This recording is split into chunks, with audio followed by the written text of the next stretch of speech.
Breaking news చూస్తున్నాం. ఉన్నతాధికారులకు CM Revanth Reddy warning ఇచ్చారు. ప్రభుత్వ పథకాల అమల్లో నిర్లక్ష్యం వహిస్తే సహించమన్నారు. రెండేళ్లైనా కొందరు అధికారుల తీరులో మార్పు లేదని సొంత నిర్ణయాలతో ప్రభుత్వానికి చెడ్డ పేరు తేవద్దని సూచించారు. పనుల పురోగతిపై సీఎస్ నిరంతరం సమీక్షించాలని సీఎం రేవంత్ ఆదేశించారు. ఫైళ్లు ఆగిపోకుండా చర్యలు తీసుకోవాలన్నారు. కేంద్ర నిధులు, గ్రాంట్ల కోసం చర్యలు ప్రారంభించాలని ప్రతి వారం సీఎస్, సీఎంఓ అధికారులు నివేదిక ఇవ్వాలని సీఎం రేవంత్ రెడ్డి ఆదేశించారు.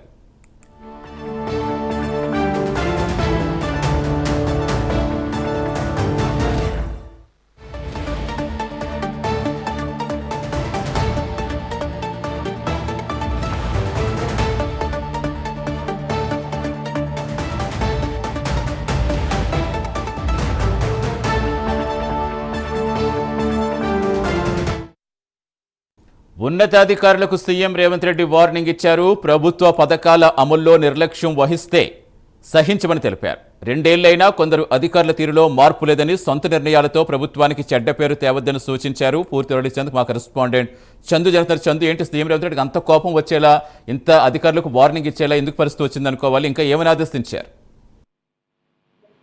ప్రభుత్వ పథకాలు, అభివృద్ధి పనులను అమలు చేయడంలో నిర్లక్ష్యంగా అధికారులు వ్యవహరిస్తున్నారంటూ కూడా ముఖ్యమంత్రి రేవంత్ రెడ్డి ఈ రోజు అన్ని విభాగాల ముఖ్య కార్యదర్శులు, విభాగ అధిపతులను కూడా సీరియస్ గా హెచ్చరించారు. ప్రభుత్వ కార్యక్రమాల అమలులో అలసత్వాన్ని సహించేయలేదని చెప్పారు. ముఖ్యంగా ప్రజాప్రభుత్వం ఏర్పడి 2 ఏళ్లు పూర్తవుతుంది. ఇంతవరకు కొంతమంది అధికారుల పనితీరులో మార్పు లేదని చెప్పాను అసంతృప్తి వ్యక్తం చేశారు. ముఖ్యంగా అలసత్వం వీడాలి, ఎవరికి వారు చింతన ప్రభుత్వానికి చెడ్డ పేరు తేవద్దని చెప్పి కూడా ఆయన చెప్పారు. అన్ని విభాగాల సమన్వయంతో ప్రజలకు మేలు చేసే నిర్ణయాలు, కార్యక్రమాలకే ముందుగా ప్రియారిటీ ఇవ్వాలని కూడా ఆయన చెప్పారు. ఈ రోజు సీఎం నివాసంలో సీఎంఓ కార్యదర్శులు సిఎస్ రామకృష్ణరావుతో ముఖ్యమంత్రి ప్రత్యేకంగా సమావేశమయ్యారు. ప్రభుత్వ కార్యక్రమాలను ప్రజలకు చేరవేసే విషయంలో అధికారులు మరింత చురుకుగా పనిచేయాలని కూడా చెప్పారు. ముఖ్యంగా అన్ని విభాగాల కార్యదర్శుల నుంచి ఎప్పటికప్పుడు నివేదికలు తెప్పించుకొని పనుల పురోగతిని సమీక్షించాలని కూడా సిఎస్ ను ఆదేశించారు. ప్రభుత్వం తరఫున తీసుకోవాల్సిన చర్యలను ఎప్పటికప్పుడు తమ దృష్టికి తీసుకురావాలని సీఎంఓ అధికారులను కూడా ఆదేశించారు. ఎక్కడ కూడా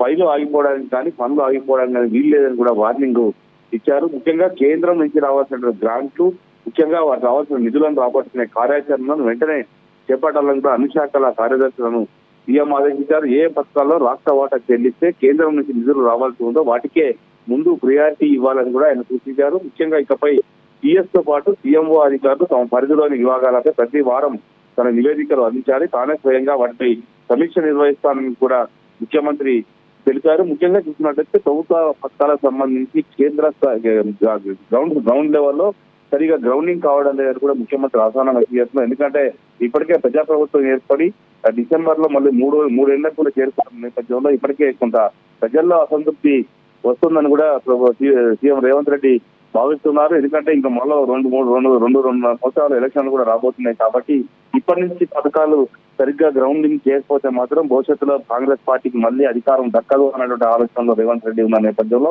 ముఖ్యంగా అధికారులు ఎవరు కూడా అలసత్వం వహించడానికి వీల్లేదు. ఖచ్చితంగా ఇప్పటి నుంచి ప్రతి వారం కూడా తమ నివేదికలు తెప్పించుకుంటా ఎక్కడెక్కడ పథకాలు అందుతున్నాయి, ఆ పథకాలు ఎక్కడ పూర్తిస్థాయిలో ప్రజలకు వెళ్ళలేదని తెలుసుకుంటాని ఈ విషయంలో అలసత్వం వహిస్తే మాత్రం ఖచ్చితంగా సీరియస్ యాక్షన్ తీసుకోవాల్సి ఉంటుందని కూడా ఆయన హెచ్చరికలు జారీ చేశారు.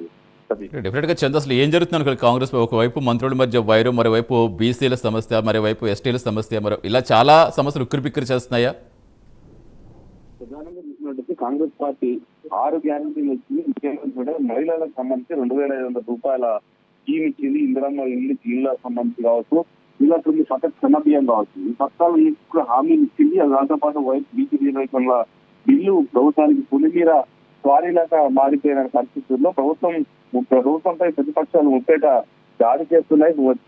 ఈ క్రమంలోనే మరోవైపు ప్రజలకు ఇచ్చినటువంటి ఏదైతే హామీలు ఉన్నాయో వాటి అమలు చేయడంలో మాత్రం ఖచ్చితంగా వాటిపై శ్రద్ధ వహించాలి, కానీ మిగతా వాటిపై శ్రద్ధ వహించవచ్చు. ఎందుకంటే కేంద్రం నుంచి మనకు ఏమో రావాలి నిధులు వాటిని సద్వినియోగం చేసుకొని ఇక్కడ ఏదైతే హామీలు ఇచ్చామో వాటిపై అమలు చేసేలా చర్యలు తీసుకోవాలని కూడా ముఖ్యమంత్రి ఆదేశాలు జారీ చేశారు. ఎందుకంటే సంక్షేమ పథకాలు అమలు చేయకపోతే మనం వచ్చే ఎన్నికల్లో ఎలా ఓట్లు అడగాలి, ఎలా ప్రజల్లోకి వెళ్ళాలనేటువంటి భావనలో రేవంత్ రెడ్డి ఉన్న క్రమంలోనే ఈ రోజు సీరియస్ గా అధికారులకు కూడా హెచ్చరికలు జారీ చేశారు. ఎందుకంటే ఒకవైపు మంత్రుల మధ్య సమన్వయం లేకపోవడం, మంత్రులు గొడవలు పెట్టుకోవడం, ఒకరిపై ఒకరు విమర్శలు చేసుకోవడంతో అధికారులు కూడా లైట్ గా తీసుకుంటున్నారు మంత్రుల్ని. ఈ క్రమంలోనే ఈ పథకాలకు సంబంధించి అధికారులు కూడా పట్టించుకోవడం మానేశారు. ఈ క్రమంలో ముఖ్యమంత్రి వీటిపై ఫోకస్ పెట్టారు. ఖచ్చితంగా పథకాలు గ్రౌండింగ్ కావాలి, ఖచ్చితంగా పథకాలన్నీ కూడా అమలై తీరాలని చెప్పి కూడా అధికారులు ఆదేశించారు. ఈ విషయంలో అల్పత్వం మాత్రం వహించొద్దు, లేకపోతే ప్రజల్లో ప్రభుత్వంపై వ్యతిరేకత వస్తుంది. ఇప్పటికే వ్యతిరేకత మొదలైంది కాబట్టి ఇంకా వ్యతిరేకత రాకుండా మునుముందు జాగ్రత్త పడాలని కూడా సీఎం రేవంత్ రెడ్డి భావిస్తున్నారు. ఈ క్రమంలోనే ఈ రోజు అధికారులను హెచ్చరించినట్టుగా మనం చెప్పుకోవచ్చు.